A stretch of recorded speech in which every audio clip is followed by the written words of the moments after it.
Jesus e o Evangelho à luz da psicologia profunda. O maior. Evangelho, capítulo 7, item 6. Aquele, portanto, que se humilhar e se tornar pequeno como esta criança, será o maior no reino dos céus.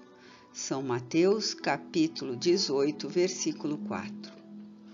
A supremacia do ego, conduzindo o indivíduo, faz que este se aferre às paixões primevas, das quais decorrem as ambições descabidas, os interesses mesquinhos, as quimeras. Encharcado pelos fluidos grosseiros da matéria, o ser tem dificuldade de superar esses impositivos, disputando, na área das lutas pueris, a supremacia da sua vaidade e dos seus procedimentos que lhe caracterizam a faixa de evolução moral ainda retrógrada.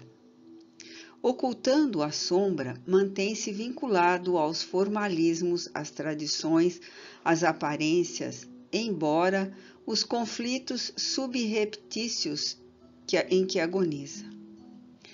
A necessidade de impor-se, de destacar-se no grupo social, anula o discernimento, abrindo campo mental e emocional para fruir gozos e lucros pessoais em todos os empreendimentos nos quais se vê envolvido. Resultado da sombra coletiva que se responsabiliza pelos comportamentos doentios dos povos, a sua diluição exige contínuos esforços, de modo a se aclararem as situações amesquinhantes que têm pairado sobre a sociedade no transcurso dos tempos. Lentamente, porém, o deltropismo atrai homens e mulheres nobres que rompem com o status quo perturbador, apresentando horizontes felizes que conduzem à reabilitação do ser humano, facultando-lhes mais amplas conquistas de harmonia e dignidade.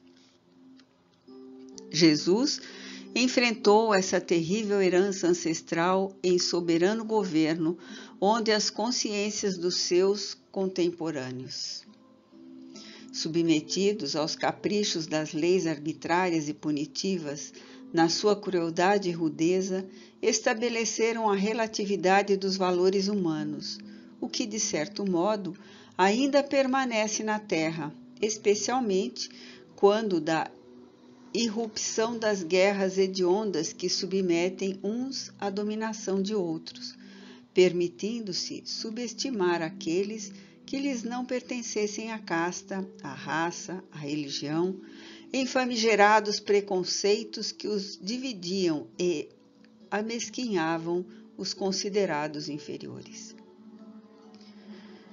No rol das propriedades estabelecidas nessa sociedade primitiva e em processo de crescimento moral, as mulheres, as crianças e os escravos não desfrutavam de quaisquer direitos ou de mínima consideração, antes servindo como alimárias desprezíveis. Subestimados, constituíam carga que se poderia vender, transferindo-se de mãos sem o menor respeito pela sua condição de humanidade. A identidade predominante era a da força brutal, remanescente da selvageria que se impôs nos primórdios do desenvolvimento antropológico. A sombra coletiva conduzia ao desvario, ao total vilipêndio do sentido humano de comportar-se e de conduzir o seu próximo.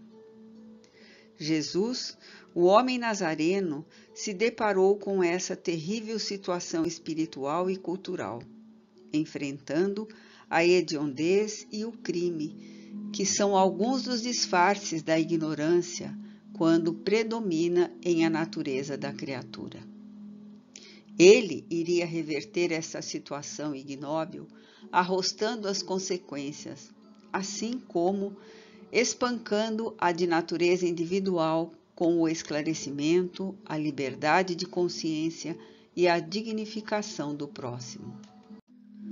Os valores são de natureza profunda e não aqueles que se conquistam pela insânia da barbárie, como espólio de vitórias escabrosas, resultados de aventuras torpes. Ele teve a coragem de engrandecer a mulher quando todos a vituperavam, destacando-a com o respeito e a consideração merecidos e que lhes eram negados, rompendo a hipocrisia, os prejuízos sociais e os caprichos inferiores que se tornaram regra de conduta nessa sociedade tumultuada pelos conflitos internos e externos, encharcada de orgulho e intoxicada de presunção. Investiu contra esta sombra coletiva, definindo que a fragilidade e inferioridade atribuídas à mulher eram resultado da dubiedade moral do próprio homem, que assim projetava a sua fraqueza nela, ao invés de ter a coragem de auto-enfrentar-se para combater o defeito de evolução e a falta de maturidade psicológica. Era aparentemente mais fácil e mais cômodo atacar a projeção da imagem detestada noutrem do que, identificando-a no imo, trabalhar por superá-la. É sempre uma atitude sórdida combater a projeção antes que a realidade geradora a sua causa. Jesus sempre se comoveu diante da mulher, construtora da humanidade, a quem era negada a oportunidade de demonstrar o seu potencial, em razão da sombra bíblica, que lhe projetara a culpa pela defecção do homem no paraíso mitológico, seu arquétipo ancestral. Na perspectiva da psicologia profunda, a ojeriza à criança e o repúdio a que se via submetida igualmente caracterizavam o conflito dos adultos, temerosos da velhice, da doença, da morte, por efeito de serem substituídos pelos infantes de então. Jesus utilizou-se da criança como sendo modelo de pureza, de inocência, em razão de ainda não haver penetrado no abuso da razão, do discernimento do bem e do mal, essa fantástica conquista do self. Não obstante as experiências anteriores na sua condição de espírito imortal que é. Repetidas vezes, referia-se-lhe com expressões enobrecedoras, exaltando-lhe a pulcritude e determinando que nunca a expulsassem da sua presença, pois que também era digna de participar do banquete da Boa Nova. Compreensivelmente, os seus discípulos também, apesar de estarem emergindo da sombra em que se refugiavam, ainda se debatiam nos conflitos, exaltando os caprichos do ego, enquanto ele era a fraternidade ampla e incondicional, o amor em todas as dimensões. Ao primeiro ensejo, sombreados pela ilusão, disputavam privilégios, anelavam por prioridades, destaques, honrarias. Não haveria outra motivação para estarem ao seu lado, se não usufruíssem do seu prestígio, da sua notoriedade, convertendo essas conquistas em resultado de imediato consumo e prazer. Qual dentre eles seria o maior? Discutiram animosos em ocasião quando retornavam de uma viagem na qual haviam sido incumbidos de realizar alguns mistérios. Pensavam que era justo descobrir quem merecia o maior quinhão de sua ternura e consideração, qual aquele que mais se destacava no conjunto, olvidando-se que a seleção se daria de forma diferente, através da renúncia, do desapego, das vitórias sobre as paixões servis. A sombra coletiva era densa e absorvente, penetrante e enraizada no comportamento ancestral, ainda não superada, e por isso mesmo impunha a disputa dos interesses mesquinhos, imediatistas, que se sobrepunham aos objetivos elevados do bem geral, da transformação pela qual deveria passar todo o organismo social, e ele o declarara várias vezes. O ego dominador era, no entanto, mais importante, necessitando ser atendido, apesar do serviço em grupo da família que ele estava organizando, a todos oferecendo o mesmo indistinto amor fraternal. No confronto, quando chegaram esfogueados e o encontraram, ele os desnudou com um doce e transparente olhar para logo inquirir paciente: que vieis discutindo pelo caminho?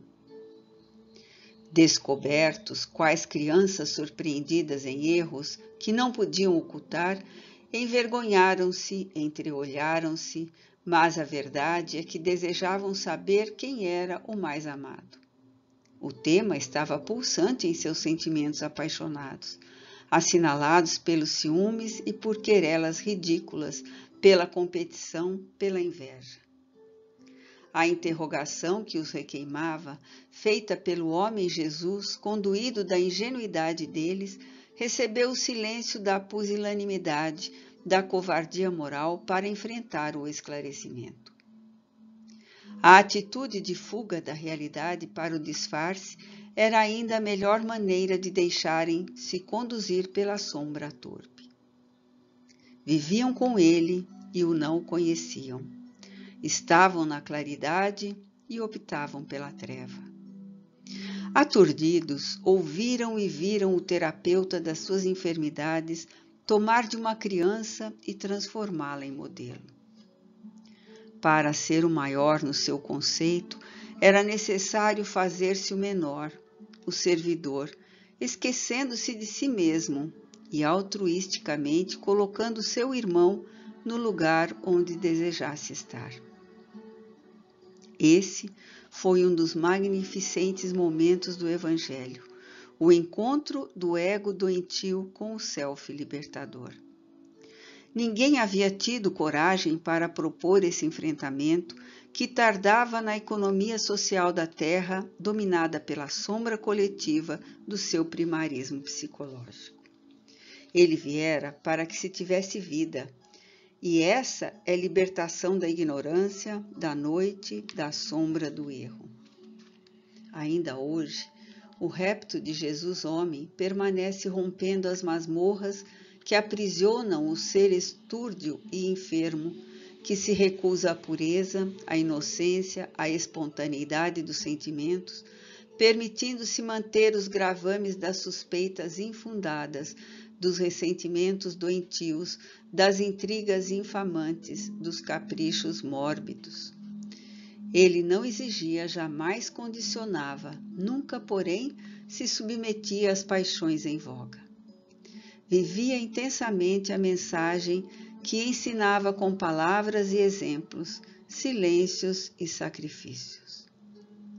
Aquele, portanto, que se humilhar e se tornar pequeno, como esta criança, será o maior no reino dos céus. Estabelecera como condição especial.